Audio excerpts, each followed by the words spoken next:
Bolt your windows. Lock your doors.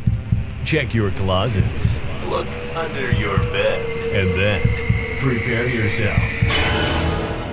For it's another episode of Dark Knight of the Podcast.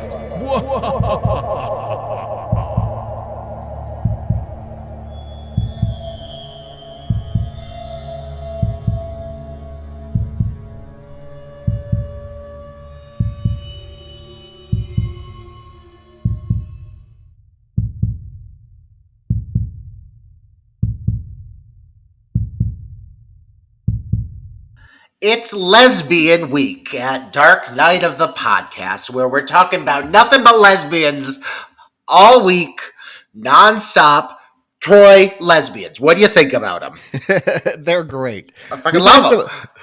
And it's been a lesbian-themed last couple episodes of Dark Knight of the Podcast. We had that lesbian in night school that ran the girls' school that was sleeping with all the students. And now, we get some hot, rough-looking lesbians to talk about. Rough, angry, hostile, and just like really taking out their anger on all other people in all kinds of ways in this fucking movie.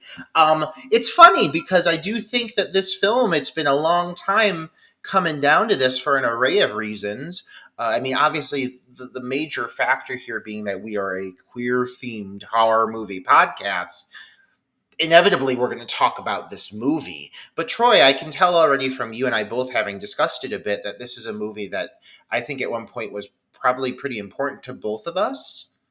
Absolutely. This film is probably one of the earlier examples of the French extreme films that came out in the early 2000s that really, honestly, shaped a lot of my my vision and my aesthetic as a filmmaker, because it had been so long since you saw films just come out and be so bold yet beautiful with their gore.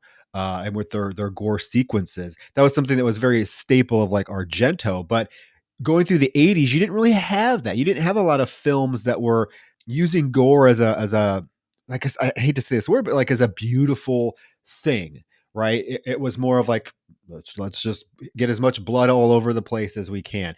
Yes, the kills in High Tension are fucking brutal, but there's also just like almost a beauty to how they're set up. And you just weren't seeing that. So when this came out and I saw it, I was in absolute awe of the film. It was my first viewing. I thought it was meticulously constructed. And then it was followed by several great other French extreme films that kind of fell under that same umbrella of really making violence a focal point, but yet making it gorgeous and something that is like stunning to look at. You had Frontiers, which is my personal favorite, Martyrs. So there was a bunch of them, but yeah, this was really influential because you just hadn't seen something that relished in its brutality for such a long time. I mean, you had like Scream in 96 that really ushered in the slasher craze, the resurgence of the slasher film. But Scream was so tongue in cheek, and everything else that followed was sort of following that same formula. This film just comes out of the gate swinging with a serious, brutal tone. And you hadn't seen something like that in a long time. Oh yeah, I think there's a few things you said to kind of take away from that. First, you know, you mentioned Argento, and I think one thing here that really also carried over into this French extreme, or just I mean, honestly, European cinema, or like late '90s, early 2000s, really started to evolve into something very visceral and very very beautiful. And it does kind of hark back to like Argento. And when I think of that, I often think of style over substance, which I would not necessarily say applies to some of the movies that came after this film. But this film specifically, when you're comparing the visual elements to the storyline, it's a very simple story with some really, really brutal, just visceral visuals. And I think really that's kind of like what has helped keep this film at least in somewhat of a positive response from viewers, though I know a lot of viewers out there feel that all this has is going for it is the visual elements. But I mean, I've got to say, when it comes down to the visuals, like it can't be denied, like director Alexandre Aja Is it Aja? Asia? Say it for me. I think it's Alexander Aja. That's how I say it. Aja. Aja. I could be Okay, I've wrong. always said Aja, but that sounds like the Clevelander in me saying that. Alexandra Aja. We'll keep it real loose and kind of like loosen the jaw, so no matter how I say it, it sounds right. Um, this was his first film to really leave an impression on American viewers. He had like one project prior to that that really I think maybe got him on the map as a director, but this was the film that got him seen around the world. And this film, if anything, if there's anything for me to take away from this movie, it's the series of films that came from this director, because he has definitely defined for himself a specific sense of style, a beautifully grotesque sense of violent visuals that we have come to expect from him as a filmmaker. I mean, he followed this up with the Hills Have Eyes remake. It's one of my fucking favorite remakes of all time. And you want to talk about gross, disgusting, bloody, gory violence. I mean, that definitely carries over into that film and beyond for him. Hills Have Eyes is one of the rare remakes that I think is better than the original film. And, Aja really has carved himself out as being a true, Roger, master of horror. I mean, there's a lot of them out there these days, and so it seems, Troy. But this gentleman, I Apparently. mean, he's not calling himself a master of horror. He is a master of horror because we acknowledge him to be that. There is a difference. So for those of you out there who choose to acknowledge yourselves to be a master of horror, I may ask for secondary opinions from other people around you. That may be proven to not be the case. But back to Alexander Aja. Definitely a master of horror. But the film we're talking about today, if you haven't figured it out, guys, is High Tension.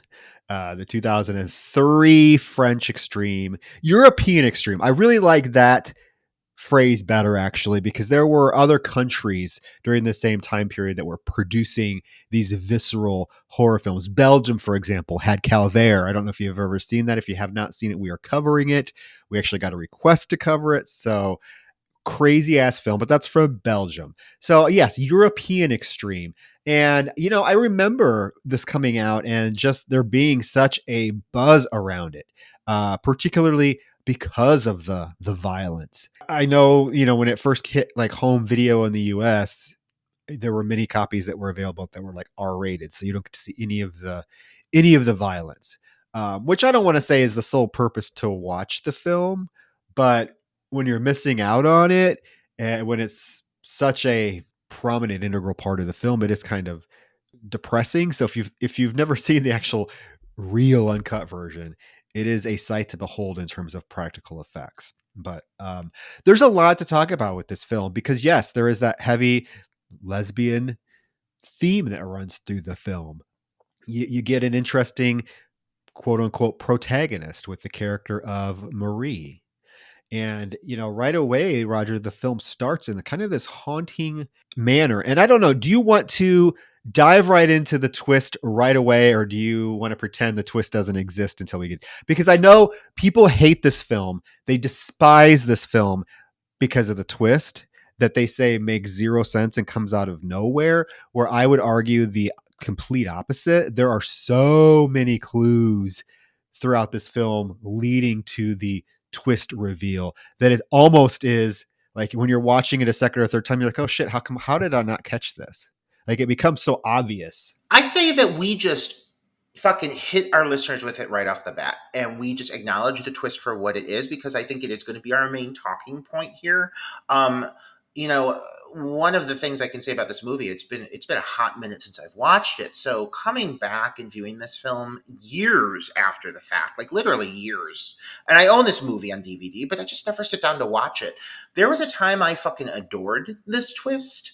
This was one of the first examples of this specific twist that I, as at that time a young horror viewer, still in high school, had really had a chance to be exposed to. So it felt so fresh at the time. Now, coming back and revisiting the twist, with a greater just understanding of, I would say, cinema and craftsmanship in general, and developing story, tying strings together, and so forth. There's a lot of things to explore here as to whether or not this twist works. So I say we throw the twist out at them after we tell them that they better go and fucking leave us a 5-star review on our Apple Podcast. Apple Podcasts, yes, hit that 5 stars. We've stalled. We have stalled. It has been so long since our review rating has gone up. It's been at 45 forever. One of you, please, if you're listening to this on your iPhone, pull up Dark Knight of the Podcast, scroll down, click the little 5 stars. You don't even have to write a review. If you do, it's great. We'll shout you out. But we want to get to 50 review, 55-star ratings. Also, our Patreon. We got to acknowledge the Patreon. I feel like we shortchange it. Right now, there are 60 plus bonus episodes on our Patreon. 23 of them are full-length reviews, just like this one, just like our Chopping Mall one, where we literally review a film for 2 hours. We've covered some great films that we typically would not cover on the podcast. So check that out. It's patreon.com/Dark Knight of the Podcast. You can join it just for like $2 a month. We'll get you access to several little bonus mini episodes. But with that said, I feel like it's time to dive muff deep into High Tension. Muff deep. And I mean, if there is one movie that I would say that it deserves that you and I, two gay men, get muff deep, it would be High Tension, because there are so many things about this movie that just make me think of such an important time for me as a horror fan. This is, I think, really at the point in my life where I realized that this was more than just a strange interest. It was an obsession. And it is movies like this that really define that for me over these, late high school into my early 20s, hugely defining for me. So regardless of what this review turns out to be, there is a lot I have to say about this title that comes from a place of just intense respect and adoration for it. I'm not going to say I necessarily feel it holds up in every aspect for me now, revisiting it so many years later. But as a teen, this movie was groundbreaking for me. And the twist did leave my jaw on the floor at that time. It really did. I was blown away. I didn't care. It didn't make any sense. I never saw it coming. When I saw this twist, Troy, I was shocked. What about you? Oh, the first time, yes. The first time I saw the movie, the twist got me out of left field. And I'm like, are you fucking kidding me? What the fuck is this? How does this make sense? But I still appreciated the film for everything that led up to the twist. And just having the balls to do the twist and give this killer a motivation that we would think, wow, you're slaughtering a whole family because you're obsessed with this particular your friend, your best friend. It's a very visceral twist. I will say, and I said it before, I hear so many people though that say that the twist comes out of nowhere and doesn't make sense. But right away, Roger, there are several clues, including the opening scene. Like the opening scene of this film is Marie, who is our quote unquote protagonist, sitting in a hospital room. We don't know it's Marie right away, but we figure it out because there's a flashback of her running through the forest. But in her voice, she keeps repeating, I won't let anybody come between us anymore. I won't let anybody come between us anymore. I won't let anybody come between us anymore. It's whispered over the opening credits of the film in Marie's voice.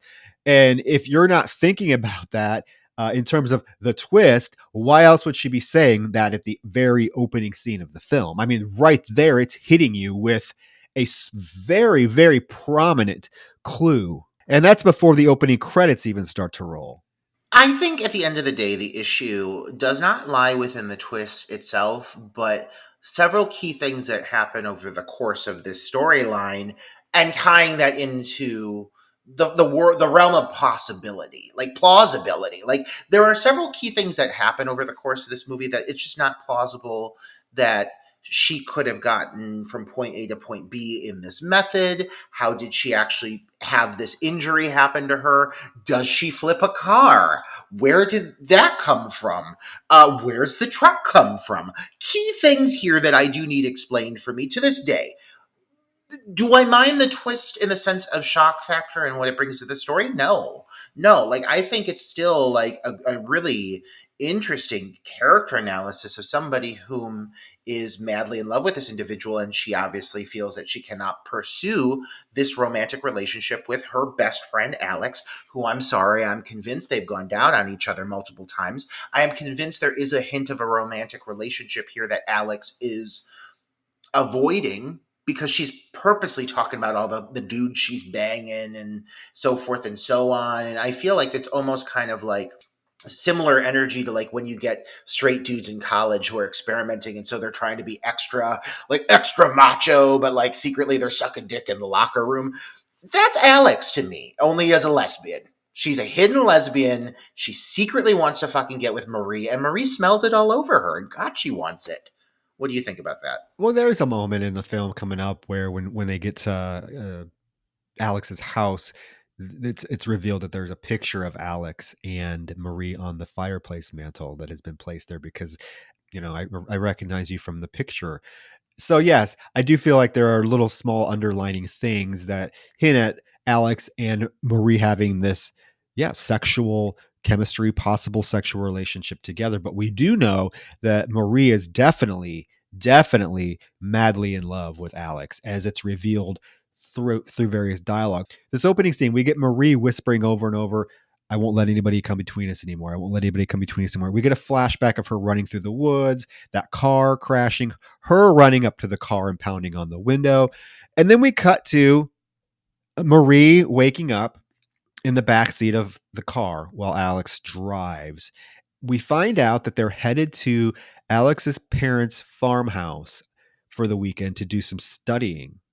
Sort of another little twist reveal is said here because Marie tells Alex about the dream that she has. And she's like, "Somebody's chasing me through the woods. I'm hurt." And Alex is like, "Well, who's the guy that's chasing you?" And Marie responds, "You know what? It's funny. It's me. I'm chasing myself." Which is basically the entire plot of the movie is right there. Because let's get the twist out of the way. Marie is the killer, ultimately, in the film. We are treated to about 70 minutes of this sweaty man in overalls that we think is the killer, slaughtering all these people indiscriminately, but it ends up it's really Marie, that this was happening in her mind, so to speak. And I do think I do remember like reading something from Alexander Ahau that has always stuck with me. When there's an interview, you can find it, I think somebody asked him about what you were just talking about, all these inconsistencies in the film and things that just don't seem plausible, and his response was, "Well, it's plausible because it's all happening in her mind. We are watching her vision of what happened that night. So everything we see is her imagination, her vision, her delusion. So it doesn't necessarily at the end of the day have to make sense because we as the audience were watching her delusion." And I guess that's a good enough explanation for me. I don't know. I mean, that's what he claims. Maybe he just pulled it out of his ass, but Yeah, I guess in general, like I'll accept it for what it is, in the sense of like that's the reasoning, and like it if that's the goal, if that's what that he was going for, that and what we are seeing is just how she's envisioning it, and what I'm assuming is a schizophrenic state. She obviously has what I'm assuming are multiple personalities. And so what happens when the one personality comes out? Well, the other personality has to be suppressed in some way, shape, or form. So if it's creating an alternate kind of storyline for her, okay, like I'll roll with that too. I'll roll with it too. I do think that there are certain things here that I do question physically exist within this world, like the truck. Like, let's just mention this truck. So I guess is the truck maybe the family's truck? You got this whole sequence here of this guy fucking getting a blowjob from a decapitated head. Like right off the bat, you're getting blowjobs with decapitated heads with this dude. I guess none of that's actually real, including the Jeepers Creepers truck. But it's such a pivotal aspect that both she and Alex are interacting with. So I do kind of question, like, I almost wish I could see a version of everything that happened from Alex's perspective, so I knew exactly how they got to be there at the end of the film. You get what I mean? yeah. Well, Alex is very well aware that Marie is the killer. Like, it's not like toned down that we're being tricked that Alex doesn't realize that Marie's the killer, because at the very end, she's right away. She's like, get the fuck away from me. You murdered my whole family. So the whole time, Alex has been aware that Marie has done this. Yeah, there are little things. I'm assuming, yeah, the family vehicle got them to wherever they end up and got that creepy ass greenhouse. But I mean, I think the dialogue, though, if we go back to this opening scene, the dialogue between Alex and Marie is so interesting. Right away you get this like hostility that comes out when Alex mentions that Marie's only tired because she was drunk, and Marie's like, well, yeah, well, what was I supposed to do? You left me and you went off with God knows what God this time. And I mean, she literally calls her a slut several times in the film. And, but it's very lighthearted. Alex doesn't get upset about it. She's like, oh, you're just whatever. You're just a prude. And so there's this conversation, but you automatically see that there's some underlining hostility that Marie has, knowing that Alex is a slut and does hook up with guys. It really bothers Marie, and it's very apparent in her reaction, physical and verbal reactions to these types of conversations.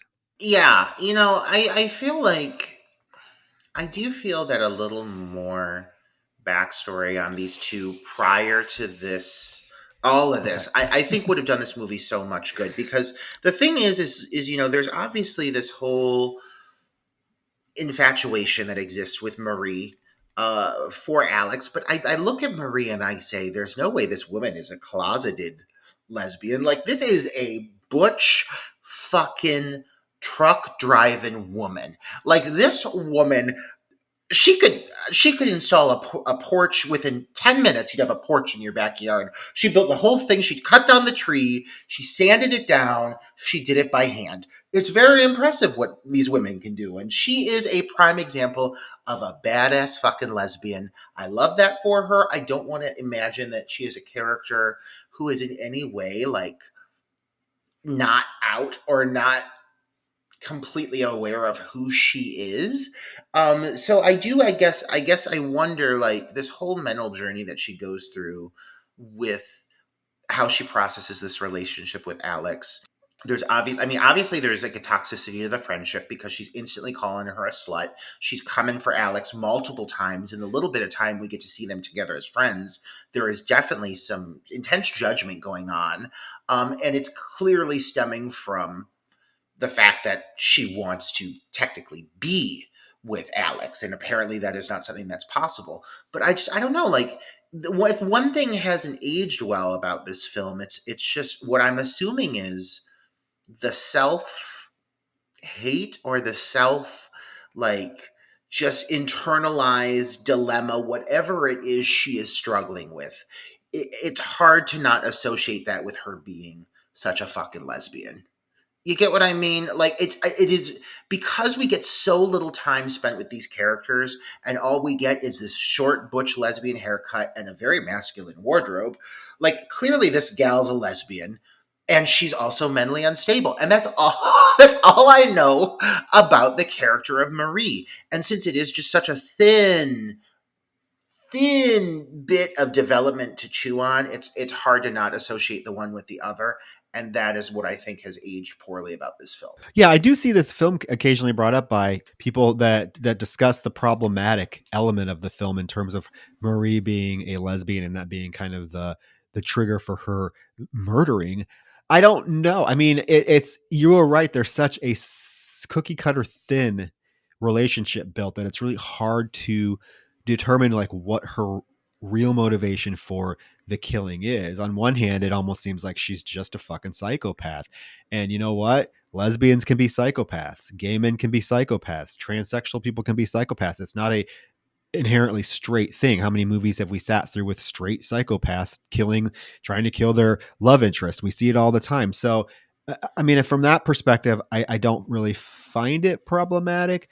But I think the problematic aspect comes in terms of it's so paper thin here that it's really hard to determine like what is the real motivation, because at the end of the film it almost sounds like, and at the beginning of the film it almost sounds like she thinks that Alex's family was going to try to come between them. So was she concerned that Alex's family was going to realize that Marie was a lesbian and cause an issue there and tell Alex that she can't be around. I don't know. It's never fully explained. And can we also acknowledge this film? Yes, Roger, there's very little dialogue in this film. Most of the dialogue in this film happens in the first 10 minutes, and then the rest of the film is virtually silent.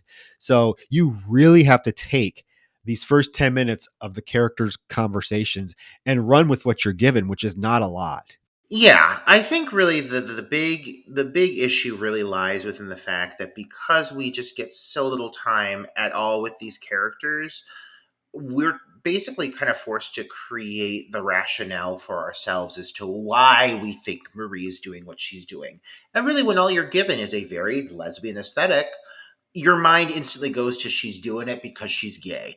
And that is, in its simplicity, just what has not held up very well. If they would have given me more of just a journey for her in general, I'd probably be okay with it. But I really feel like at the end of the day, she's just crazy because she's a lesbian.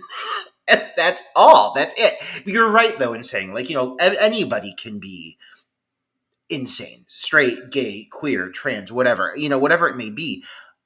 Because this is one of the first primary examples of also a queer horror, quote unquote, protagonist, though she really is not. I mean, she's the villain of the fucking movie. But I can't think of a ton of films in general that have a very queer focal character. This coming out the way it did, I remember, like, it was a big to do. There was that movie about that lesbian killing people. That's how people were talking about it. It was the movie about the lesbian. Everyone knew she was a fucking lesbian. So for this to be like one of the landmark films that I would say does define queer horror, I think that's why some queers are a little quick to judge it, because of the issues that we've just voiced. If we had more examples of strong lesbian characters in general, I don't think it would sting so much. But how many movies can you sit down and say prominent lesbian focal character in a horror movie? Yeah. Well, I mean, when they do portray her as being like a fighter, I mean, she's a badass. There is that. Uh, but I mean, again, but the reveal of the movie kind of makes it all null. So yeah, they're headed to Alex's farmhouse, and we do get a small scene of this house, which is absolutely grotesque looking. It's isolated. It's in the middle of nowhere. The mother is out hanging her laundry, and there's this little whiny kid, this Tom, little who ends up being Alex's brother, who is in his little cowboy hat, waiting around to see Alex. And then we do cut to the scene of the male in his Jeepers Creepers truck getting oral sex from a head that he promptly tosses out the window.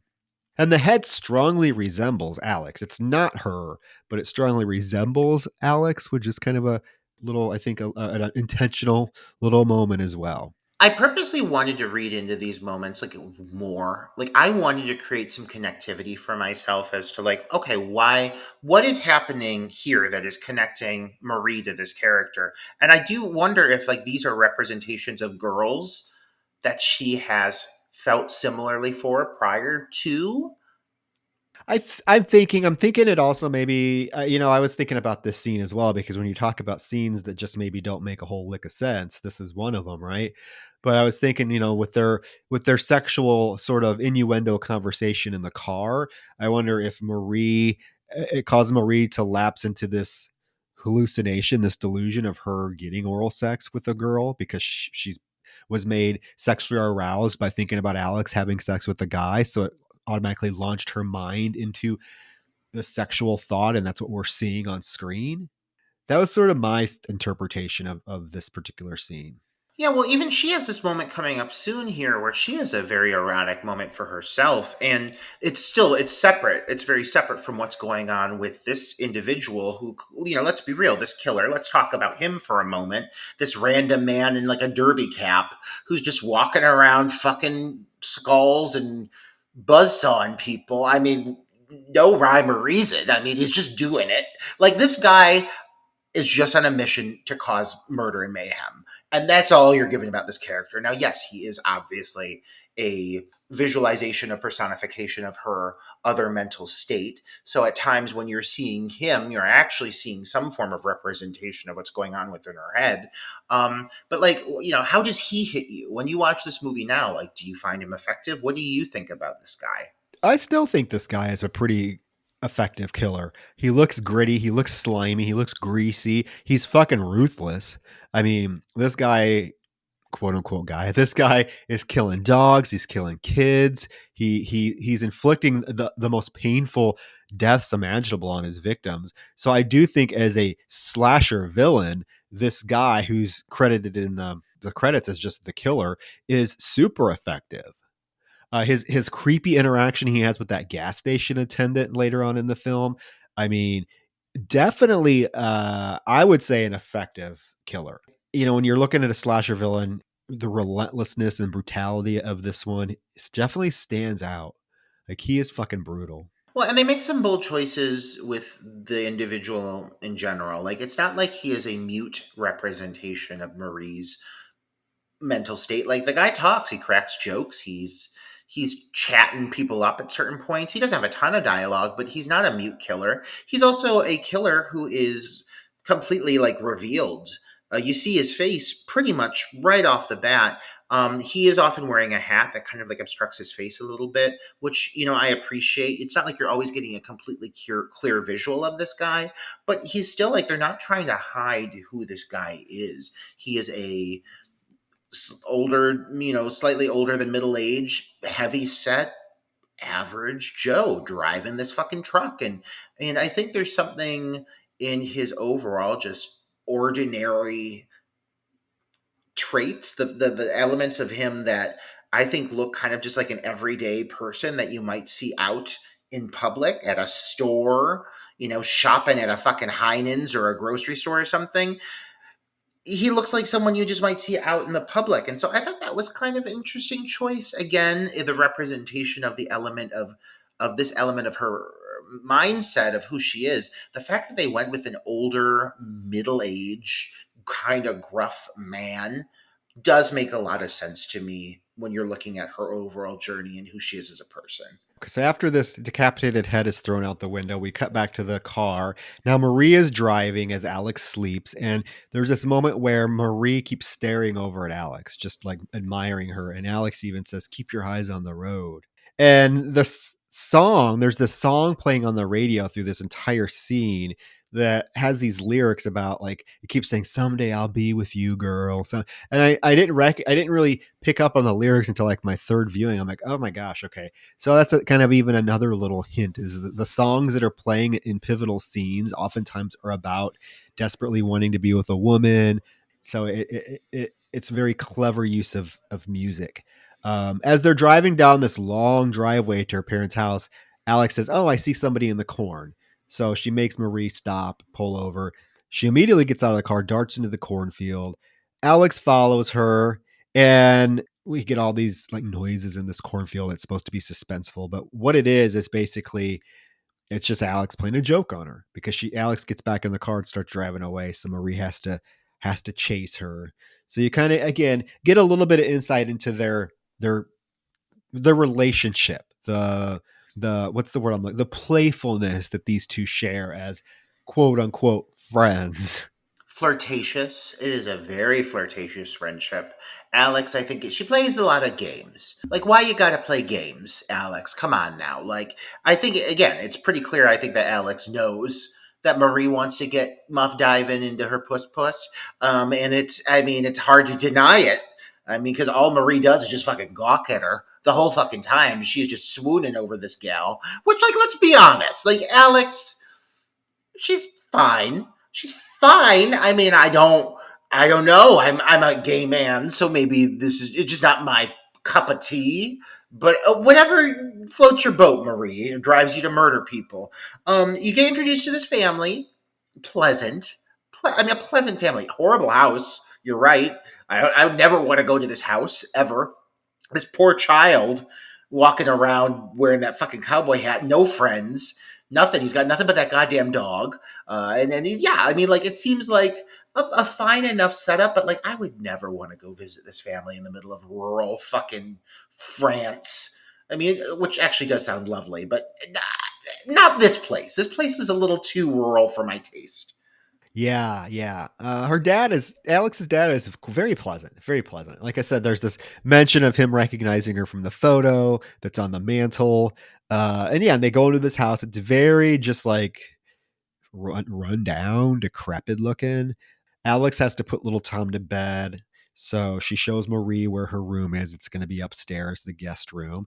And, Alex's mom calls her. So she goes to see her mom while Marie goes upstairs to investigate and get settled in. And she's looking around the room. She goes into the bathroom, takes a drink from the faucet, opens the medicine cabinet to look in, closes it. And we get a jump scare because Marie is in the reflection behind her and has this little wind up monkey. And they have just like this little kind of nothing conversation where Alex is just like, "Oh, how do you like the place?" And Marie's like, "Well, what did it used to be? Oh, it was an old farmhouse. My dad just remodeled it. He didn't do a very good job. Let me put that out there." And then they go downstairs and they're having coffee in the kitchen, and there's more conversation about Alex basically being a slut. That's the only real point of any development between these two is Marie's judgment of Alex's slutty ways, which doesn't make for her to seem like the best of friends. Like honestly, Marie's kind of a shitty friend to Alex. Oh yeah. Alex says she's not into single guys because if they're worth something, why are they single? Alex even asks Marie, "Are you going to take the plunge?" Meaning, are you going to finally get into a relationship? And yeah, Marie's response is, "I'm not a slut like you." I mean, and it does make me think, like, when she's talking about, are you going to get into a relationship? Like, it does kind of sound like she's like, are you going to start dating guys? I'm like, are you really going to tell me, Alex, that you are friends with Marie and you don't look at her and at least suspect that this woman is a lesbian? Like, come on. It is so clear that this woman is obsessed with you. But I think there's people that keep people like this around to keep yourself feeling good. Because I don't understand what their relationship is building towards here. I feel like inevitably if she didn't kill everybody, I think Marie would just end up being brokenhearted by this broad. Well, Marie goes out for a cigarette. Alex goes to bed. And there's this moment where right before right before Marie walks out the door, she turns to Alex. She says, "I'm glad I finally met your family. Why? So you can fucking slaughter them all?" They're so pleasant to you. Like, why the fuck would you kill these people? We do get the scene of her outside with her cigarette. She goes and sits on this swing, and there's some cool camera work here as the camera is like circling around her. She's swinging it, and the camera kind of finally stops at this window at the top of the house. No curtains, just broad window out, just right pure view. Is Alex taking a goddamn shower? Her breasts, butt, pussy hanging out, and everything. And Alex sees this, and it's hilarious. She immediately gets her ass off that swing set, goes into her house or goes into the house, goes up to that bed and starts fingering herself. I mean, earlier she was fucking skulls in her other mentality, in her other persona. So she's got some pent up sexual energy. I mean, what better than Alex's dark brown nipples to send me into a sexual tizzy? Yeah, she is ready to flick it. I mean, the moment she sees Alex butt cheek naked in that shower, she is off like lightning, and she heads right on up to that bed. And you do get like a really significant masturbation sequence. I very much remember this scene. I remember the first time I saw it being like, oh my God, I'm watching a woman finger herself. It was quite shocking. It's not as graphic as I remember it, but it does like kind of build, and her orgasm is building and swelling as this man is approaching the property. And so it does make for a rather suspenseful, like kind of back and forth, because she really doesn't have any idea of what's about to hit. Yeah, and she's listening to the song on her Walkman, and the song again has lyrics about, "Oh, you're just another girl that I want." I mean, it's again, all these songs are so just expertly placed over specific scenes. And if you listen to the lyrics, like I said, it's a huge clue about what's really going on. Yeah, so she's fingering herself to orgasm. This old truck pulls up and it stops in front of the house. The dog, Hendrix, this beautiful Saint Bernard, just starts barking its head off. So Marie is finishes her masturbation session, and she gets up and looks out the window because the dog's barking, and she can see like this truck parked there, and suddenly the doorbell rings like insanely, just the person just banging the doorbell. Well, the dad gets up and puts on his little robe and goes to answer the door. He opens the door, and this gentleman in his overalls is standing there. And the dad's like, "Can I help you?" And immediately the man hacks him in the face with like slices him across the face with a fucking razor blade. There's this really great shot of the camera like moving through the house. It does feel a bit like of the era, but like it's like this nice fast zoom sequence through the house, revealing that the father like turning around with a cut in his face. It's pretty gnarly. Like this is the first of an array of very brutal sequences, and it's quite a shocking sequence. Like what is to come with the father being the first victim is really like it's intense. The dog dies. I mean, right away, Hendrix is dead. I'm pissed about it because the dog seems so fucking pleasant. Better than the kid. I wish the dog would have survived over the child.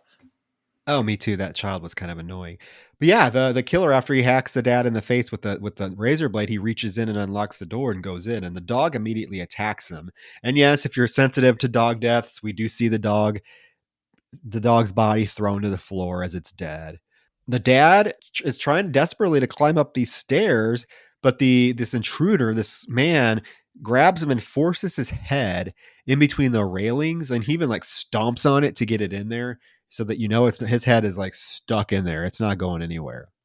And then proceeds to take a large, like knock everything off a large dresser cabinet and run it full speed at this father's head, ripping his head off of his neck. I mean, it shows it. Like if you're watching the uncut version, you see the head literally like rip off. It is quite gnarly. There is this really phenomenal like aerial shot from above where you actually see like the head, like the neck bend and give way and the head like flatten. I mean, it is extremely violent and one of the standout shots within the film. One thing specifically like one thing I want to do with this film is, now that we've watched it a multitude of times, is I do kind of want to pause every once in a while and be like, okay, so where do we think Marie is at in comparison to with what's happening right now? Because this is the first point in the movie in which what's happening with her technically can't be what is actually happening in reality. So she's killing this guy. I think what is actually happening is when she thinks she goes upstairs to start flicking her nip nips and hoo-hoos and ha-has and touching on things and playing and diddling and all those things. You know what I'm saying? She's fingering herself. I think she's doing that outside. I think with the moment she sees those dark brown areolas that her object of lust offers, she's immediately, I think, launched into a sexual tizzy. And I think with Marie, I think her mental instability is triggered by her sexuality, in the sense, not even being a lesbian, just like as soon as she starts to go to these intense sexual places, these thoughts, I think it starts to trigger this other personality for her, which is this murderous man that comes about. But so, I mean, I'm assuming that she just stays outside. She doesn't actually go inside and diddle her hoo hoo. She is outside this whole time. She transitions into her other mentality and she just walks up to the house, rings the doorbell. The dad opens the door because he thinks it's her, and she fucking just slashes him in the face. That would make sense to me because everybody in this movie is very easy to kill, by the way. Like everyone, I think they see her, they open the door as you do, 'cause she's a friend of the family, and she's just killing people. I mean, I think that makes the most sense. I think, yeah, the minute she saw Alex nude, it launched her into this secondary personality, this killer. And that's kind of what triggered this whole family massacre, because she's seeing something, she's seeing beautiful Alex, and then she's remembering, oh, wait, we're at her parents' house. I can't just go up and have my way with her because her parents are home. So I got to maybe take out the threat. So yeah, and this commotion, there's a lot. This dad screams like when he gets slashed in the face, and you hear like all this commotion. Everyone wakes up except Alex. She never fucking wakes up. She hears all the people getting all this commotion. She never bats an eye. But the mom wakes up, and she goes down the hallway. The little boy comes out of his room, and she's like tells him to go back to bed. And as she's walking towards the stairs, she sees the dead body of her husband in the stairwell, and that man down at the bottom with holding the razor blade. And there's this cool thing he does with the razor blade where he always wipes it against his overalls, so you hear that noise. You hear it a couple times throughout the film, and it's real effective. And then he like goes up the stairs. All this time, Marie is upstairs in the guest room listening. She knows something's going on, so she is super quiet. But she also tries to call for help. She finds a phone. She traces where the phone line's supposed to be, and she's trying to move this big dresser to be able to plug the phone in. And she hears all the while, she hears the mother being brutally attacked, and then go quiet, and then hears footsteps coming up the stairs. So she has to take this moment to very smartly make it look like nobody else has been in this room. Like she hides all of her belongings, she remakes the bed, she dries the kitchen or the bathroom sink and everything, and then hides as the killer comes into the room. There's one thing you said earlier that I think is worth noting here, where you talked about how sometimes the pacing of this film can almost honestly kind of be almost borderline boring. And I think there are times that the pacing is not hitting completely for me. And there's other times where it works in its favor. Because a moment ago, this whole thing kind of coinciding with her sexual awakening, aligning with the killer showing up, honestly, looking back in retrospect now, I think could have maybe been edited in a manner that would have been a little bit tighter and it helped, I think, have certain things make a little more sense, coincide a little bit better. It seems a little loosey goosey the way these events transpire and when she's jumping back and forth between personalities. It really does. Like, I think it could have been a little bit tighter. But right now, this moment here, where they really take their time and let it linger on her realizing that the killer is slowly approaching, having to reset this entire space, and the attention to details, like her wiping up the water in the sink to make sure it doesn't look like someone just used the sink. All of the little things she does here, because it takes its time, because it's a slow burn moment, makes for this moment specifically to be very effective. And she does seem very smart. Her choices here, her decisions here, what she does to hide, she thinks of the things that most people, I think, would not think of in a moment of panic. And I do appreciate that about her character. Yeah, and I did mention before we started this episode about the pacing issues because you just kind of asked me real quick, hey, I hadn't watched this for a while, and I was like, yeah, I hadn't either. And I adored this film when it came out, and I will still defend this film, forever.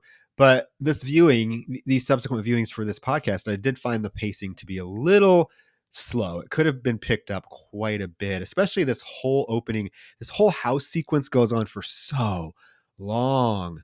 I don't think it needed to drag out this long. And I do want to stop and make the comparison because I know this comparison's been made many, many times, and Alexander Aja has recognized it, and so has Dean Koontz. You know the author Dean Koontz, right, Roger? Mm-hmm. Mm-hmm. He wrote a novel in 1995 called Intensity. Have you read it? No. It's basically this exact story. I mean, it's two college female friends go to a country house. A serial killer breaks in during the middle of the night, kills the family, takes the girl. The other girl has to basically track him down. And Alexander Aja admitted to reading this novel and kind of taking some of the concepts of this film from that book. And Dean Koontz was going to sue him, but then decided not to because he said this movie was just trash anyways, and it's going to be forgotten, and he doesn't want his name associated with it.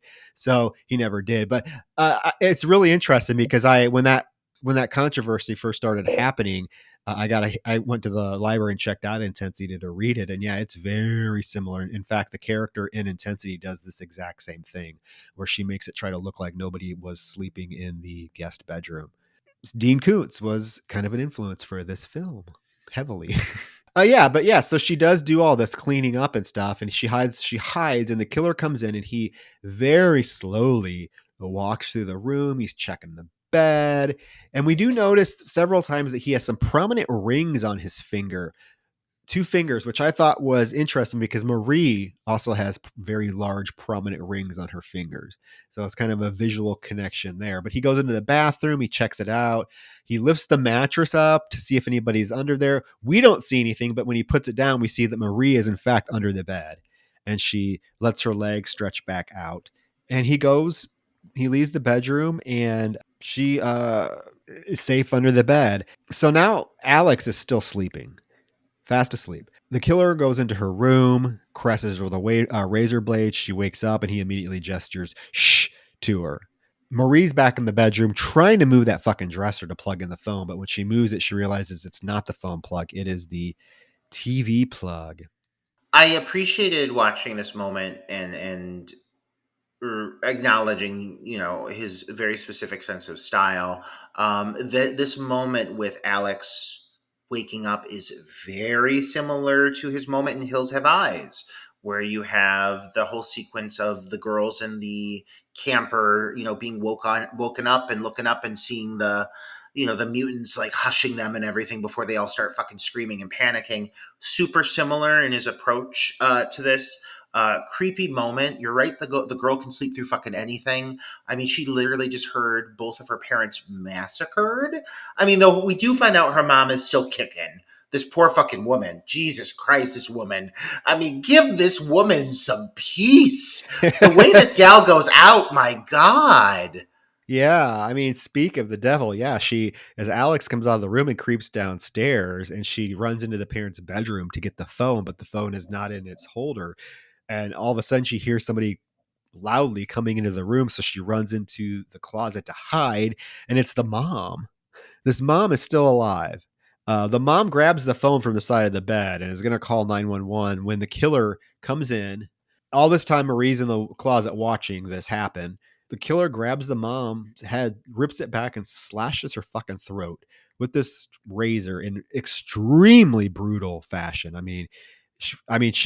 You see the cut, you see the gash wide open, and she falls into the closet door, falls down to the ground. You hear the killer get down on the ground, and you hear just like him sawing at her and the mother gurgling, and it's really disturbing. Blood is spraying everywhere. It's quite the brutal scene, especially when Marie comes out of the closet and we see this broad laying on the bedroom floor with her throat. Like she's almost decapitated. Her hand has also been cut off. That's what he was cutting off, was her hand. Her hand is laying by the phone receiver. It is one of the more violent visuals I remember seeing from anything that came out of this era. I mean, this throat cut is pretty fucking mind blowing. It's deep. I mean, there's definitely either got to be like a digital element to this if this is not actually like a puppeteering or a piece of a fake body or something, because you see, like, you're right, you pretty much see through the woman's throat. So it's really impressive. However, they pulled this off because it looks fucking great. Again, when we're talking about the inconsistencies, we can't help but acknowledge, there's this whole moment where Marie is hiding in the closet and makes eye contact with the mother. And the mother sure fucking seems to make eye contact with her. And I don't know. I mean, like, when you consider what here is actually happening, Marie is actually sawing the head off. So I get it. Marie thinks she's hiding in the closet. But the mother, I just don't think would be staring into her eyes if she wasn't actually in there. I don't know. Maybe I'm asking too many questions. There is one little detail that I do like, though, and it's when the mother is bleeding out and dying, and Marie runs up to her and she's like trying to comfort her. You can hear the mother say, "Why? Like, why did you do this?" It was very subtle because the woman can barely speak because she no longer has a throat. But it is one little subtle detail that, like, if you're piecing things together, it's something worth noting. There's a few little moments in dialogue where they also say, you'll hear like a character refer to the killer as her or she. A few times, if you listen really closely, that comes up in some of the dialogue too. But this is one moment where it definitely seemed like there was a connection between two characters where they acknowledge that Marie has done something. Yeah, definitely. Definitely. Yeah, so she also tries to use the phone. She can't. The phone doesn't connect. And then we hear like running. We hear footsteps running, and it's little Tom. He's out of his room in his cowboy uniform. He runs outside and he starts screaming for his mom. Mommy, mommy. Of course, the killer goes after him. Marie finds Alex in her bed, chained up now. She's chained up. She has a gag in. And she's telling Alex, it'll be okay. I'll get you out of here. When we again hear Tommy outside screaming, and Marie gets up, looks out the window, and she sees Tommy run into a cornfield. The killer grabs a shotgun from his truck and proceeds to go into the cornfield. We hear this child being shot. I do like the fact that, I don't know if you caught this or not, but this gun, actually, the gun that is grabbed from the truck is actually hanging on the wall in the house. It's not actually in the. So if you're when you see them come into the house and they're walking through with the dad, the shotgun is hanging above the fireplace. So again, kind of another little clue that but yeah, this killer literally shoots this little boy in the cornfield. Looking back on it, they don't really. You see the kid, I think, look up before one of the gunshots goes off, but like you don't see any of it. Which I mean, I never really want to see a child be murdered. Let's be clear. But this is one of the moments that remembered. I thought I remembered it being a lot more violent than it actually is. It is all just implied, which I'm fine with. They do kill a child in this movie. That alone is shocking. But yeah, I mean, this whole moment with him running through the cornfield and Alex like hearing it and breaking down. One of I think the best played elements of the film is Alex gagged for a majority of the film with a big tube piece of rubber tubing through her mouth, just her big old teeth chomping down on it, sobbing the whole time.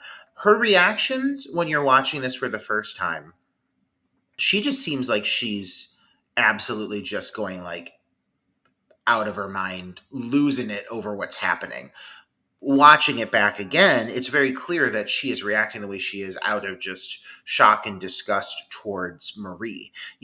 She's not necessarily catatonic. I mean, Alex is quite capable of defending herself later in the film when it gets to that point. But up until the point that Alex gets free, you really just think that she is just so overwhelmed by everything going on around her that she is incapable of saying or doing anything or reacting properly to Marie. Yeah, and it's quite watching it subsequent times, you definitely pick up on the fact that she's terrified anytime Marie is near her. She is absolutely terrified, and it's of Marie. It's not of this man because he doesn't exist. So the killer comes back inside. Marie has been trying all the phones. They don't work because the lines have been cut. So the killer gets Alex, carries her out, and puts him in the back of his truck. He goes back inside for a final look. So Marie is still lurking around. She gets a knife and goes outside. And this is when the killer goes to the fireplace and finds this family picture and proceeds to cut Alex's face out of his family photo. All while Marie is getting in the back of the truck to help Alex. So when the killer comes out, she's literally in the doorway of this truck, ready to stab him, but he slides the door shut and locks her in the back with Alex and drives away, leaving all these dead bodies behind. So we do get a final glimpse of all the dead bodies. So we see the little boy's body in the cornfield. We see the dad. We see the mom. We don't see the dog ever again, but I'm fine with that. The poor dog did not deserve to die. I do think that some of these moments that you've got now that she's within the vehicle are pretty well played. Like this whole sequence of her holding the knife up, like you think she's ready to stab this guy, and he shuts the door and locks her in. The timing of it is really good. So they do a really good job at this point moving forward through the majority of the film moving forward. They do start to pick up the pace on a lot of these sequences. And now that we're out of the farmhouse, things are moving and shaking. We have spent roughly 42 minutes of the film approaching the farmhouse or inside the farmhouse. Now we're finally hitting the road. And once these fuckers hit the road, shit gets a lot more violent. It gets a lot more intense, and it's picking up the pace. It moves at quite a fast pace now. Yeah, once we get out of that farmhouse scene is just so long. But once we get out, yeah, he's driving on the road. In the back of the truck, Marie keeps assuring Alex that they're going to get out of the situation. In the front, we see the killer take the photo that he cut of Alex and stick it on his visor with several other different photos of women, insinuating either he's done it before, these are women that he or she has an obsession with. I don't know what to make of the scene, but it obviously is hinting at this has happened before. Maybe not to the point of murder, but Marie, she's the killer, has obsessed over women before. Is that what you gathered? Yes, that is definitely something that I formed within my head as well, and I need little things like that to make this film work for me, like really really work for me. So I'm happy that you kind of see it the same way. In my mind, this is something that has been on the cusp of happening for a while. I think she has been obsessed over many women before and not been reciprocated once, and I think this is just this was the event that was the straw that broke the camel's back, you know? Now we get this gas station scene that also is kind of quite long. It's not nearly as long as the farmhouse scene, but this goes on quite a while as well. As the killer pulls up to get gas, as you would, Marie's able to pick the door lock and get it open. So while the killer is pumping gas, she literally takes the opportunity to sneak out of the truck and go into the gas station. And I like this moment where she's creeping slowly towards the gas station because she sees the attendant right inside. And as she's halfway there, all of a sudden we hear the gas pump stop. And we know, and it's real loud and it's real pronounced. And so we know, shit, this fucker is going to be coming in right now. So she has to hightail it into this gas station, runs in frantically. This poor gas station attendant, come on, he was just trying to do his job. But she runs and he's like, what the fuck? And she's like, please call the police. And she goes and hides behind some shelves in the back. Poor Jimmy. This poor fucking Jimmy. This is interesting as well, Roger, because when you talk about something that I wanted a little bit maybe explained to me, when the killer comes in, he says, hi, Jimmy, like he's familiar with Jimmy, like he says his name. And there is like the sense of familiarity between the two of them. I was trying to figure that out. Like if we're looking at it, Marie really killed him. She's the killer. We see that. But like, is this just in her mind that she was friendly with this guy? I was trying to figure this particular point out. The relationship that's built between Jimmy and the killer seems very familiar. Yeah, I think these are the moments where the film falters when you're trying to sit and explain the rationale of all of this. Because in my mind, even if this is another personality of hers, the things that she's saying and doing and interacting with these people, I would think would still have to remain somewhat true. Um, but apparently, from her angle, she's seeing a conversation happen between these two that does, you're right, sound very familiar. It's clear this guy has interacted with this Jimmy before. But then you balance that with the fact that the movie is at its finest, at its strongest, whenever you have moments of Marie going into stealth mode and survival mode. And like you use the example of her like sneaking across the big open parking lot as the fuel tank is filling, and when you hear it stop, you mentioned that moment. Those are the moments where the film, I would say, becomes a beautiful piece of just cinematic tension, and I mean, it's high tension. I mean, it's living up to it. Like, you're getting the tension and you're getting it presented in a very cinematically uh, visually sumptuous manner. Even this gas station looks great. This location, this dreary, gross gas station, is great to look at. So, like, you are balancing great visuals and moments of suspense and intensity with plot points that do not exactly line up. And I guess it makes it a little more palatable because they're doing such a good job with these moments. But it's a little bit just too loose. The story at this point is too loose for me to completely buy into it. Yeah, and he's making small talk with Jimmy about, hey, do you bring girls here? This is the perfect place for you to be able to bring girls and and have your way with them. And Jimmy's like, no, my boss would fire me. He's like, oh, well, what about those rich old broads that come through here at night? I bet you they want some of your services. So it's a very sexually charged conversation he's having with Jimmy. And Jimmy's like, oh. So they go to the counter. The killer is going to pay for his gas, but he starts looking at sunglasses, and Jimmy notices the blood all over his hands. So now he's really connecting that this guy has done something to this girl, and the killer asks for booze. So Jimmy has to go to the booze cabinet, unlock it, and Jimmy several times has looked to where Marie's at. He keeps glancing over there to see if she's visible. When he gets to the liquor cabinet to unlock it, he turns his head and looks at her, and she sees him, and he kind of winks at her like, hey, I got this taken care of. Well, the killer comes up behind him, startles him. It's like, oh no, I don't want that brand. Can you get me the other one? So Jimmy puts it back. He's like, I'm not supposed to be selling alcohol this late. Don't tell my boss. And the killer's like, oh, I won't. So he turns around with a new bottle, and immediately, in Jack Nicholson The Shining style, Dick Halloran is axed in the chest, violent as fuck. He flies against the booze cabinet, glass shatters. He's drooling.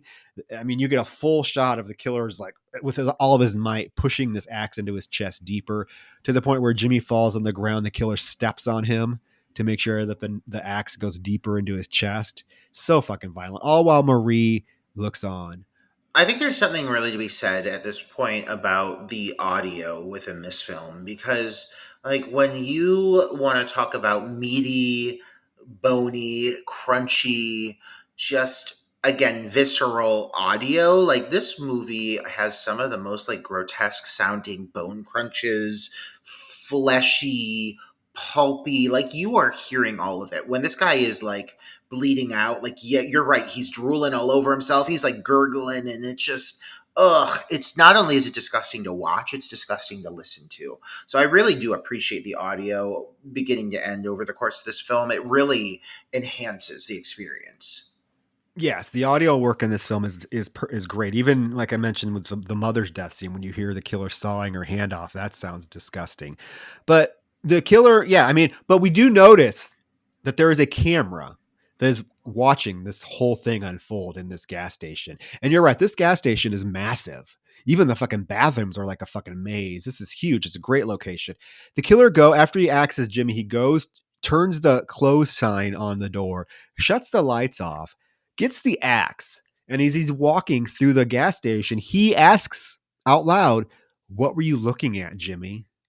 What were you looking at?" So this killer saw Jimmy looking at Marie. So the killer is going to tune in that there may be somebody else in this gas station. In the meantime, Marie has snuck out of the store part into the bathrooms. Like I said, these look like subway bathrooms. I mean, you have to go downstairs. There's two of them on each side. They're massive. She goes into one and hides in the stall. And again, this is a very slow scene as the killer goes into the one bathroom, and we literally watch him kick open every door and finally get to the last one. And we know Marie is hiding in the last stall. So we're like, oh shit. When he kicks it open, she's not in there. He was in the women's bathroom. She ran into the men's bathroom. So he goes into the men's bathroom. And I don't know the choice to, like, as the killer, like, if you really think somebody was in the gas station, why you wouldn't check all the stalls in the men's bathroom too? But he doesn't. He pees, and Marie watches him pee, and then he literally leaves. I think at this point they're structuring the scenes the very best they can to try to take you, the viewer, out of the mentality that she could possibly be the killer. Like, they are giving you some direct chase sequences right now. There is cat and mouse galore. She is hiding in the stall as she hears him pissing in the fucking urinal. And then, obviously he leaves, and she slowly, like, stalks out of the fucking stall, and she's looking all around, like, getting her composure as she hears him driving away. So you do have this very distinct cat and mouse sequence that I do think was intentionally played the way it was to, again, ensure that you, the viewer, would not even possibly suspect in any way, shape, or form that the outcome was going to be what it inevitably is. I do like the moment. There's a couple of moments that I thought, as far as Cecile de France's performance, that were nice little touches. Like when he leaves the bathroom, she's standing against the stall, and she smiles. Like, she smiles. Like, you can see clearly she smiles. And you interpret it as she's smiling because he left and she tricked him. And she does it again. Like, as she's walking out of the stall, she checks all of the stalls on the way to the exit, including when she gets to the last one right before you leave the bathroom. She slowly does it because she's like, oh shit, he's probably hiding in this one if he's going to be hiding anywhere. And when she opens it, he's not there, and she smiles again. Like, she's like, yeah, fuck it, I got the best of you. I tricked you. I thought it was a neat little choice. There's also this moment where she goes and she gets a drink out of the sink, and there's kind of an implied jump scare that doesn't happen because when she sits up real well, there's a musical sting, but there's nobody behind her in the mirror like you would expect. And that's when you hear the truck pull away. The killer leaves. I think that's very intentional. They do that a couple times over the course of the film where they will have stingers or low ominous tones placed over moments of her, like, looking into reflections of herself, or just individual solo moments of Marie. They will add these stingers that do give it this very ominous feeling where, now looking back, I think it's almost because it's like the moment where she's snapping back to herself. She's coming back to herself, but meanwhile she is the darkness. What's happening right now is within her. So I do think those those usages of those stingers and those tones is very intentional, and is in its own way kind of like a little like hint to the audience, like there's a reason this was placed here. She is the villain, you know. Yes. And I guess that's my point to the people that consistently trash this movie by saying that the twist comes out of nowhere. I will argue with you till the end of time that there are so many little clues, whether whether it makes sense in the context of everything going on. Because yes, there clearly are things that don't make a lot of sense. But when you structure a film like this and you're putting all your chips onto this reveal as the film, yes, there's things that aren't going to be completely clear. I've questioned a couple of them myself. Again, I can accept Alexander Ahaj's explanation that we're watching everything take place in her head, so it doesn't really have to make sense from an audience member perspective. But on the flip side of that, there are so many fucking clues that she is the killer. So I don't know how you can watch this more than once and say, oh, that reveals dumb. It comes out of nowhere. No, it does not. From the music, from song choices that are playing over specific scenes, from dialogue, there are several clues that Marie is the killer. It does not come out of left field. I will argue that until I'm fucking blue in the face. So she gets out of the bathroom. She runs up to the desk, the counter. She gets on the phone and she actually calls police. And she had to have really done this, Roger. Like, did you catch that? Like, she had to have really called the police because they show up to a gas station and it's implied that they're showing up because they know that somebody called for help from a gas station and they're going to all the gas stations they can. So, during a moment of like her coming to, maybe that moment in the bathroom where she lifts up real quick from taking a drink, she becomes herself again, and her real self really does believe that she is being chased by this killer, right? So she would call the police, but it's such an interesting thing to add. But again, it kind of makes sense from the perspective of now she's in her Marie mentality where she really does think that someone's trying to kill her. So she calls the police. She can't tell them where she's at because she doesn't know. She said, I don't know the license plate number. I was in the back. I just know I'm in a gas station. He killed the gas station attendant. This 911 operator is being very rude. He's like, you got to tell me where you're at. Yeah, you know what, you're very much right in stating like this is again where like the timelines kind of begin to kind of go all over the place for me, you know. And I do think like maybe we're getting glimpses of what she experienced. Like you're right, she had to call the 911.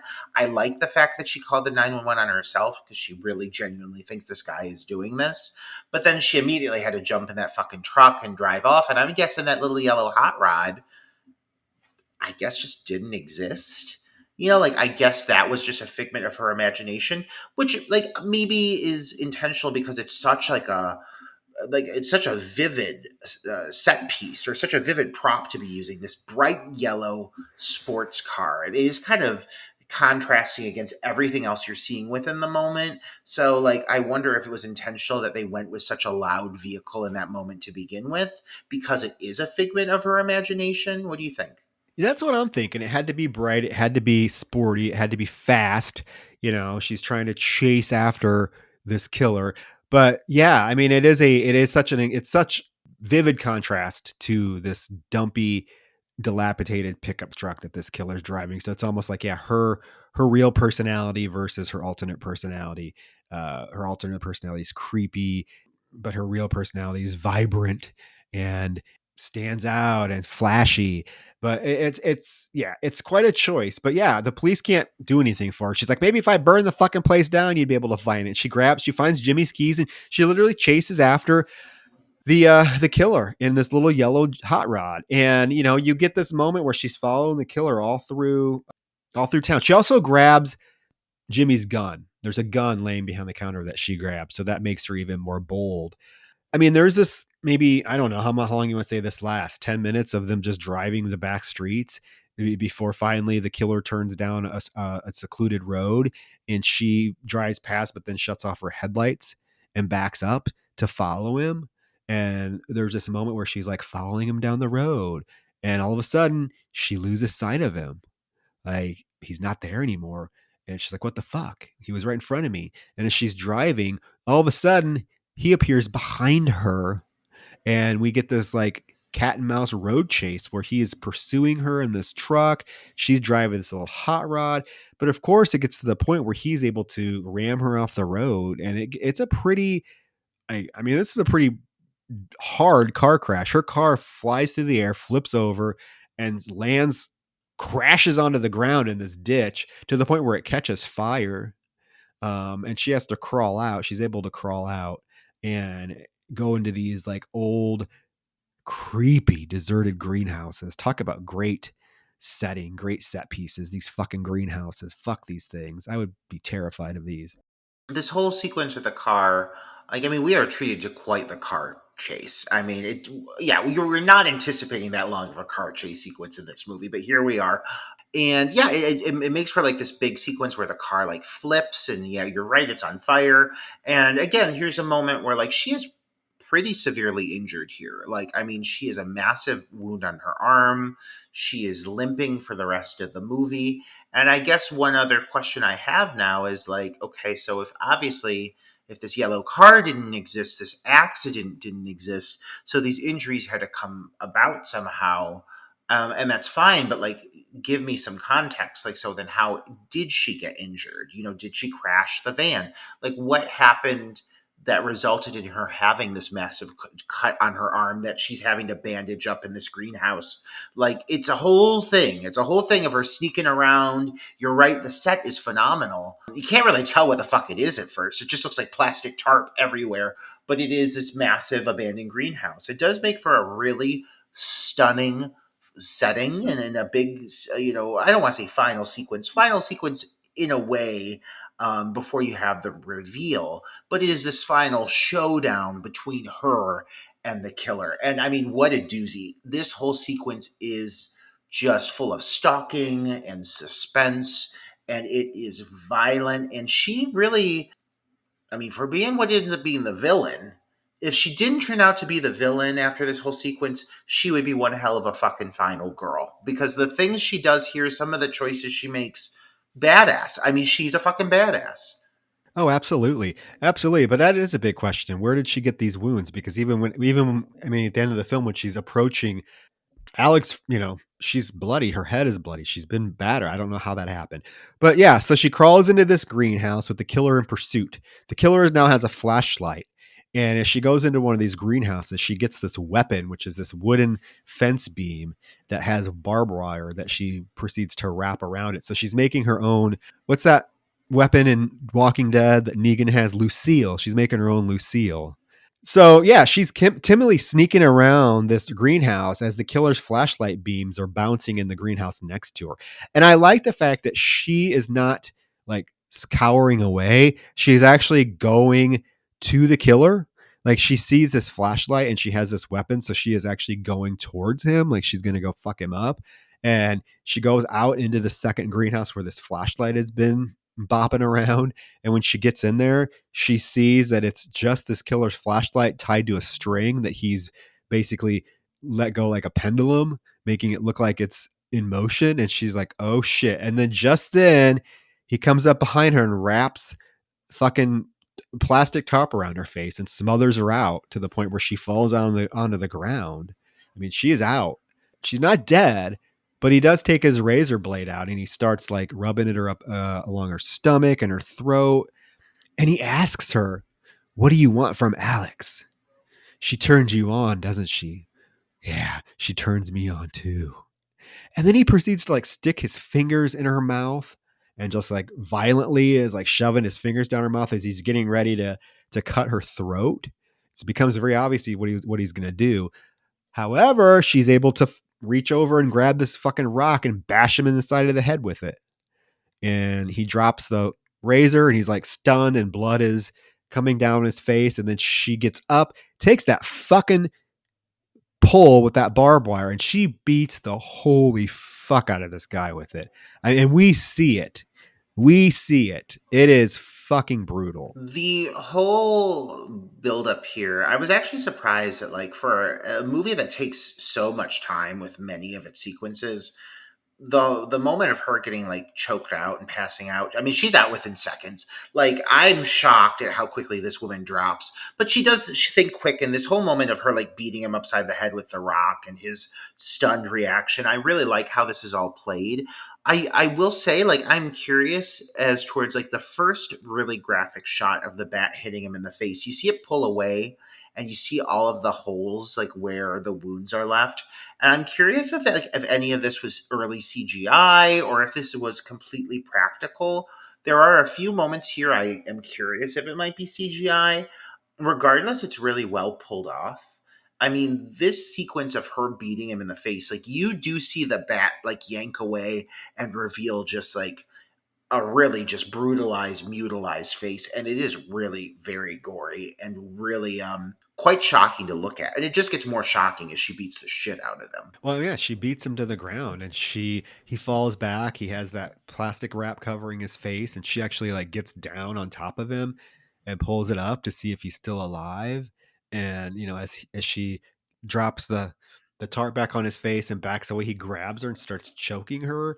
But she's able to then just grab the tarp and, I mean, smother him to death with this fucking tarp. I mean, she is in beast mode at this point, and she kills him. She suffocates him to death with this tarp, and after she's done, she just lets out this guttural scream that is so just like chilling. Yeah, her reaction here, it's quite animalistic. And if it would have, if this would have been the conclusion of the film, I do think this would have made for a very satisfying final showdown. Again, there's still more to come, but this final moment between the two of them, there does feel like an element of closure for a moment because it's just such an intense sequence between the two of them. Yeah, I mean, I think that's a lot of people that talk shit about this movie, I think, would agree in terms of their enjoyment of the film that it would have been better if the film would have just ended here, like the credits started to roll. You got a traditional throwback slasher style film, perfect. Played it by numbers. But yeah, unfortunately or fortunately, it does not end here, because right after the scene, it cuts to the police showing up at the gas station that we had the showdown at. And when they get inside, they immediately see Jimmy, who is dead on the floor. They're calling in the DA and everything, and one of the detectives goes over to the security camera and rewinds the footage to watch it. And what we see transpire on the video footage is it's actually Marie who fucking axed poor Jimmy in the chest. And after she does it, she kind of looks real creepily and eerily up at the camera, like she knows, like it's there, but she didn't have the good sense to delete the footage. But yeah, that's your reveal. That is your reveal that Marie is the killer, is through this surveillance video of Jimmy being killed. If they would have had more opportunities to show us other things, I think the fans would have been a lot more satisfied. But literally, like, what you get are these two cops stumbling across this footage of her, running in and axing poor fucking Jimmy to the chest and just then standing there wild eyed. And that's it. And like, that's really all you're given. And it's just, I think it just comes down to, it's just not enough, like, I want to know if it's going to be that this occurred within her head, I'll buy it. But I at least want to know how it happened. Like, give me some flashes of what actually transpired. Show me now. This would be a perfect time for a grand revelation of just all kinds of things. Piece the rest of the puzzle together for me, because it really is pretty bare bones. This single moment, uh, again, I'll roll with it. I buy it. Okay, like, if that's your explanation, I'll take it.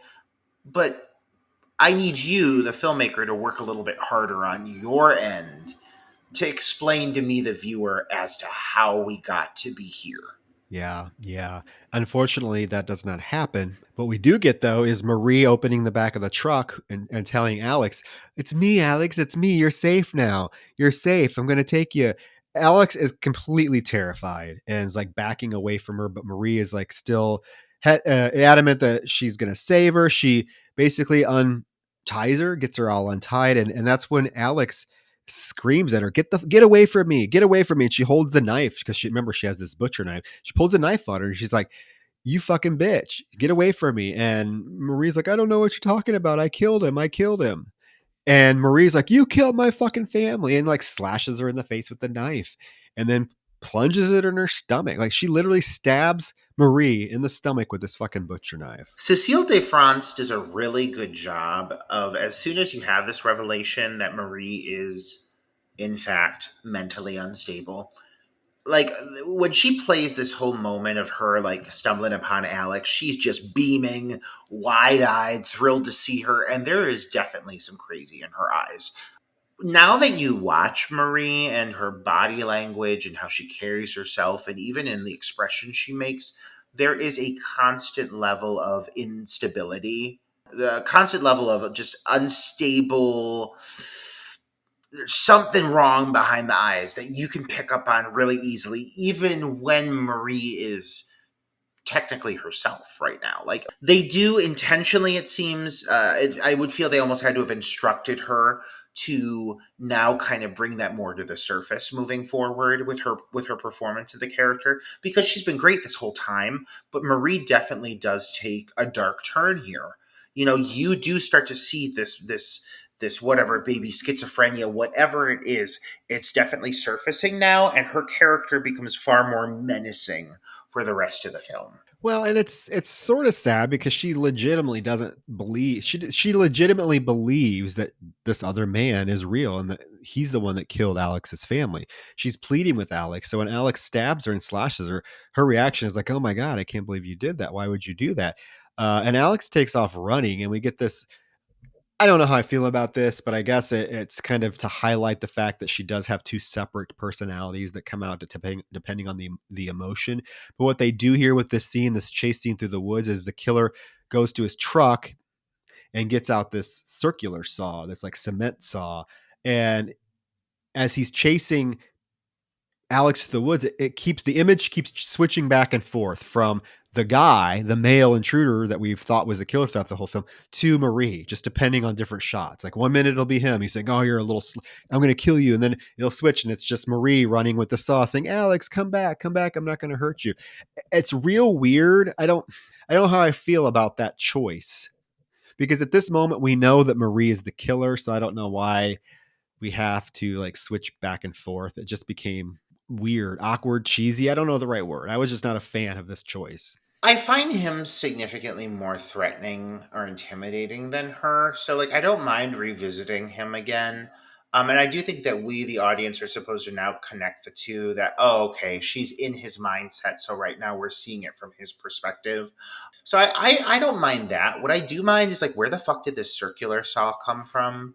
Like, even the truck in general. Still, I still have questions about the truck, the pictures of the girls' faces hanging in the truck. Was that truck just strategically placed there that she knew it was coming? Like, I don't understand how this truck came to be a factor. But okay. But let alone there's this big fucking circular saw that's just there waiting to saw somebody up. Whose saw? Whose saw is this? Where did the saw come from? That's my gripe with this moment. I'm going to assume that this was the family's truck and the saw was the father's because remember the conversation earlier and it's very like this film is light on dialogue. So I'm assuming everything that's said is said for a purpose. And remember when Alex told Marie that her father has spent the last several months remodeling this house. So I'm assuming that saw is from his remodeling of the house and the truck is the family's truck. And that's where it came from. That's my assumption. I could be wrong, but like, and I get what you're saying about the choice to switch back and forth between the Marie image and the killer image. Yes, I think the male killer is far more intimidating only because I never got to see Marie go full batshit crazy. So I thought this would have been a really good opportunity to let us see Marie as herself just go full batshit crazy and jump on the hood of this car and saw this guy as Marie. I think that would have been super cool. Would have been, again, would have gotten the same point across to the audience that she's been the killer the whole time. But let's see her have a moment of just going over the top batshit crazy without being this guy, even though I get it. He's her alternate personality. But what happens is Alex runs out into the road. This car's driving by and swerves and goes into the ditch. And Alex gets in the car, and it's this poor guy. This poor man was just trying to drive to work or whatever. And I mean, he can't get out of the ditch. And here comes the killer out of the woods with this fucking saw. and proceeds to like jump onto the back hood of the car, run across the roof, get to the front of it, bust that fucking saw through the window, and literally saw this man to death for what seems like hours. I mean, this blood is all over, spraying all over the car, spraying all over poor Alex. By the end of the scene, she is covered. I mean, she looks like Carrie White. I mean, she is covered in blood. Her performance in these last few minutes of this film is stellar, honestly. You buy every emotion, she is freaking the fuck out. I mean, Marie goes to town on this man. I mean, he saws the shit out of him. This is definitely one of like the standout, most memorable moments of the movie. If I see anything in montages or like best of reels or whatever it may be, it's this scene, and understandably so. This scene is so brutal. It's not just like the gore aspect; it's again the audio, the sound of the windshield busting in, the metal of the car being sawed through. Like there's so much going on. It's extremely chaotic.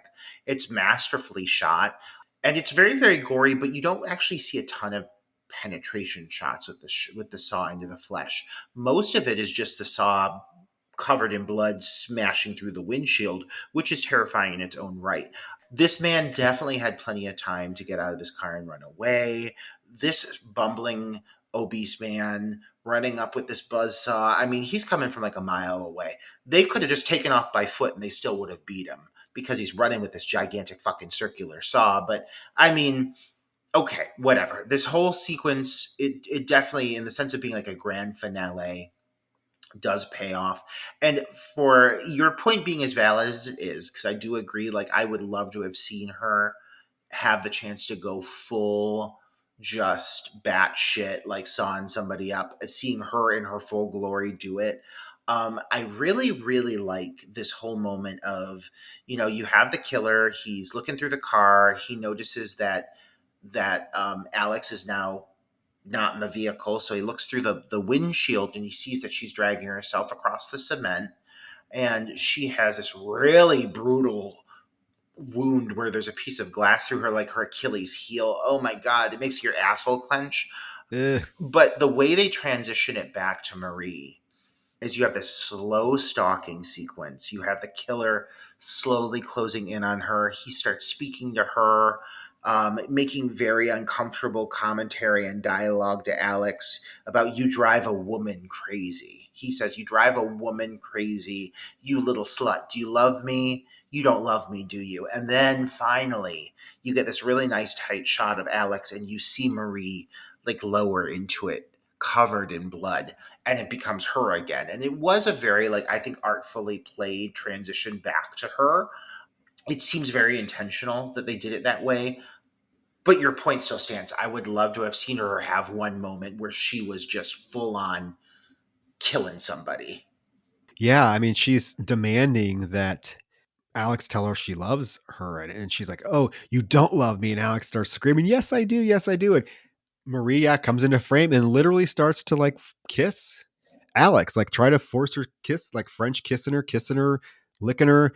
And all of a sudden, we see the back of the crowbar like emerge from Marie's back. Alex has plunged this crowbar through her body because when she crawled out of the car, she grabbed this crowbar and she's had it with her. And yeah, that scene of her pulling that fucking glass out of her heel, it's so uncomfortable.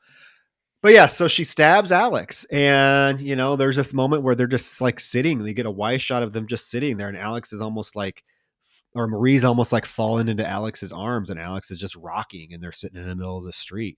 And Alex just starts repeating. We hear as the camera pulls out, and to give this, Alex just keeps repeating, "I won't let anyone come between us anymore.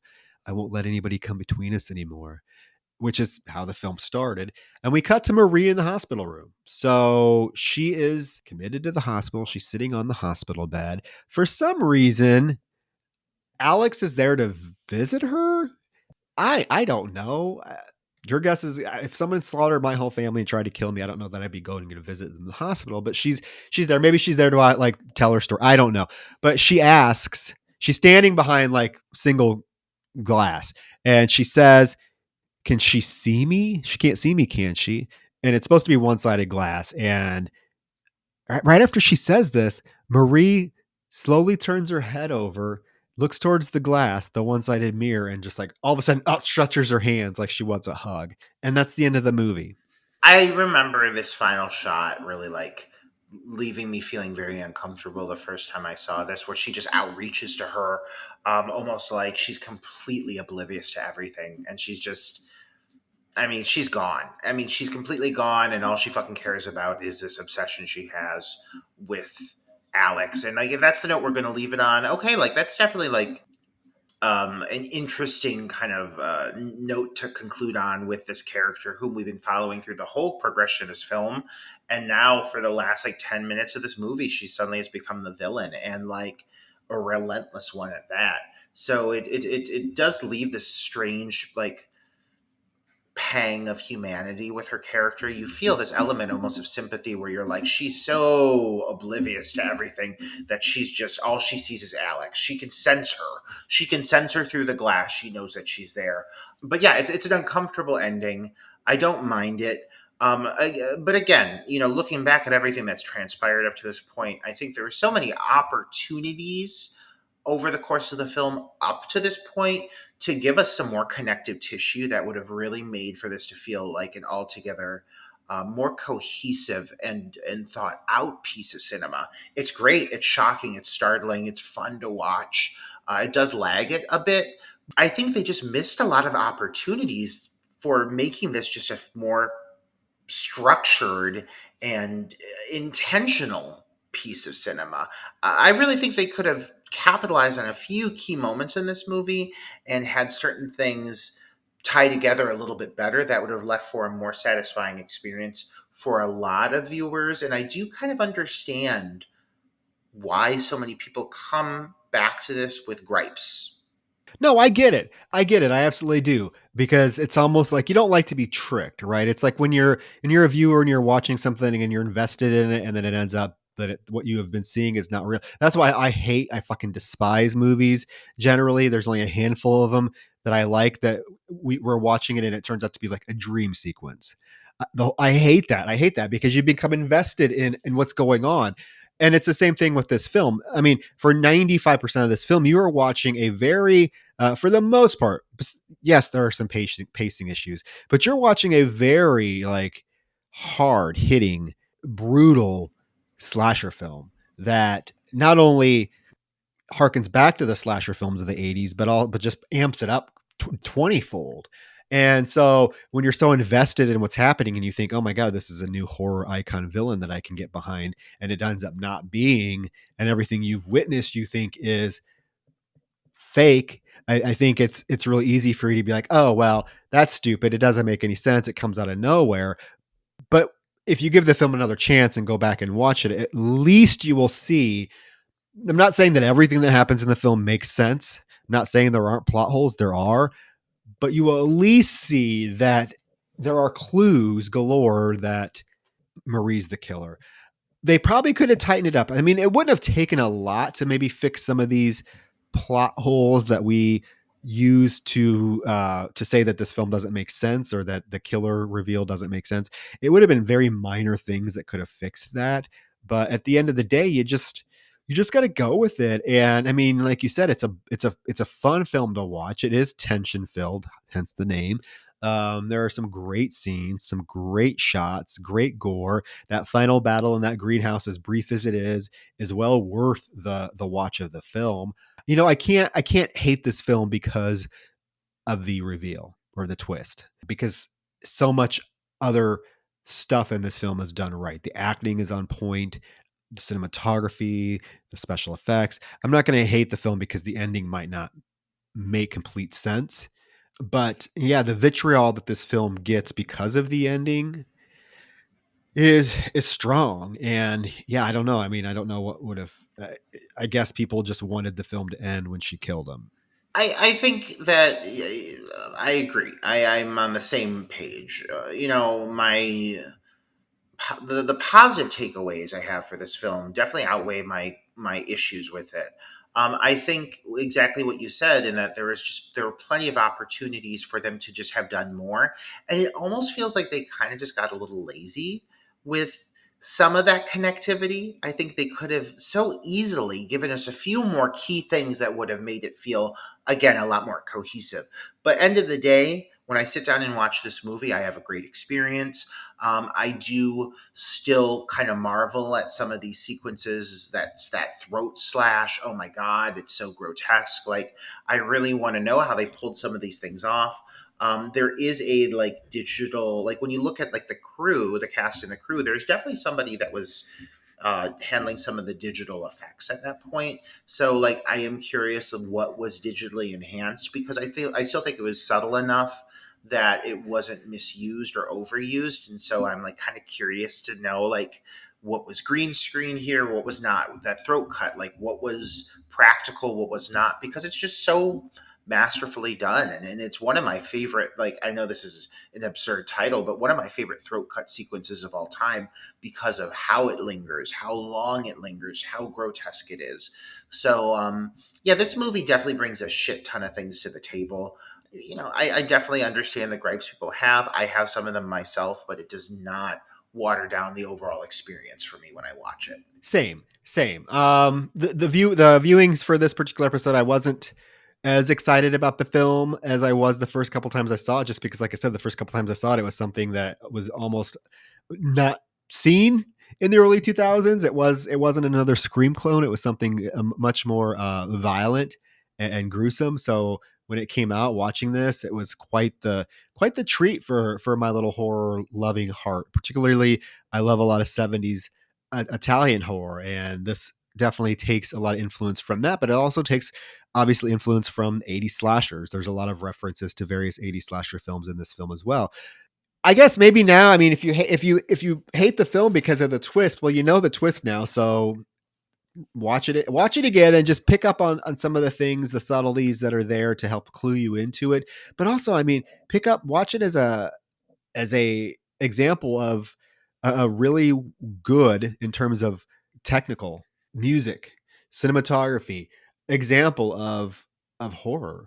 I mean, I think this is something that could be studied by, indie filmmakers, in terms of how to frame scenes and how to use music and motion and whatnot, and sound effects to build suspense, to build tension, to build disgust in the viewer. It's a great film in that regard. I'm happy you picked this one, and I feel like we were owing some queer material. I mean, obviously, all of June I was away, and so we didn't really get a chance. Other than that great review we did of Death Drop Gorgeous, we didn't get a proper chance to delve into a properly queer title. So I'm happy that we got to have some hangover Pride Month coverage with this film. I think it's been a long time coming, and I enjoyed watching it again, because, like I said, it had been a while. I forgot how brutal this movie really was. So yeah, if you like your violent, extreme European gore, this is going to check off that box for you for sure. If you somehow have not watched it and made it through this review, I mean, that really fucked it up for you in the sense of a viewer. But hey, at least you got some violence to look forward to. But I can't believe the film's almost 20 years old as well. I mean, it seems insane that it's 20 years old and it's still as visceral as it was the first time it came out. So, yeah, guys, I mean, high tension. There you go. We did it, Roger. We did it. We made it. Lesbians. We're here for the lesbians. Yes. We are here for the Ain't it lesbians. the truth? And I'm wondering, going back, I wonder if, Alex going to visit Maria in the hospital, that last scene, is because she still has feelings for her. Did you ever think of that? And why is she that? Why would she? Maybe she's there because she still does have feelings for Marie. Well, you know me. I think these two are fucking lovers and friends, and I think that there is a lot more going on behind the scenes than what they hinted at with this movie. And maybe if this film was made again in 2023, they would come at it with a lot more of the heavy lesbian tones. I would like to see just some fucking like bulldyke lesbians. Fucking look like, what's that movie with Charlize Theron, Monster? Monster, yeah. That's how I want to see if they do a remake of this film. I want that caliber lesbian. I don't want beautiful lesbian with perky nipples. I want 50 something weathered and weary, mullet, no bra, sagging tits with that goddamn buzzsaw just running through the woods. I would watch that all day. All day. Sounds delightful. It sounds delightful. It does. So, guys, what are your thoughts on High Tension and the twist ending? We know the twist ending is the centerpiece of discussion for this film. Do you think it makes sense? Do you think it's bullshit? Let us know your thoughts. Let us know your thoughts. Yeah, we did it. We made it through, Roger. So with that, that's High Tension. We did. We did. And you know what? We're going to keep the good ones coming this month, Troy. I feel like with me having been away, we had to take some time to really ensure that the material that we're giving to our listeners is going to be, up to par with their expectations. So we got another good one coming. But always, like, when aren't they good? When are we going to finally have a title where we're like, oh, God. I mean, I guess LA AIDS Jabber was one of those titles that... Bloody Murder. Remember that piece of shit? Oh my God. Yeah, there's a few of them. There are a few of them. But overall, I get pretty fucking excited for the movies we cover. And this next episode, I don't know, what do we want? Do we want to tell them? Do we want to keep them hanging on a moment like that song by Lifehouse? What do you want to do? Should we tell them what the next review is? Go ahead and tell them what the title is. You know what? I figured I'm going to go obscure. I think that Troy and I shine when we go for our most random and obscure titles. So I decided to pick the 1982 alien creature feature Extro. Extra. Have you ever seen Extro? I have not. So, guys, and I think I'm glad we told them what it was because we can prepare them to watch it if they haven't seen it. It's XTRO, Extro. So if you haven't seen it, I haven't seen it. So this is going to be a new viewing for me. Go ahead and give it a watch because we are going to be discussing it next week. Yes, get ready for your practical effects. Get ready for your absurd storylines. I really think this one is one that if you haven't seen this movie, this would be really like a fun viewing and then reviewing with us for a first time because Troy has no idea what he's getting into, and neither do a bunch of you. I'm sure of it. This will make for a really fun experience. I highly recommend you check it out prior. And also check out our Patreon for 60 plus bonus episodes and give us a rating on Apple Podcasts. All of them. All of them. All those things. All those things. And until next week, guys, when we talk about aliens and Extro, which I can't wait, we will talk to you later. Goodbye. I won't let anyone stand between us. Oh, Troy.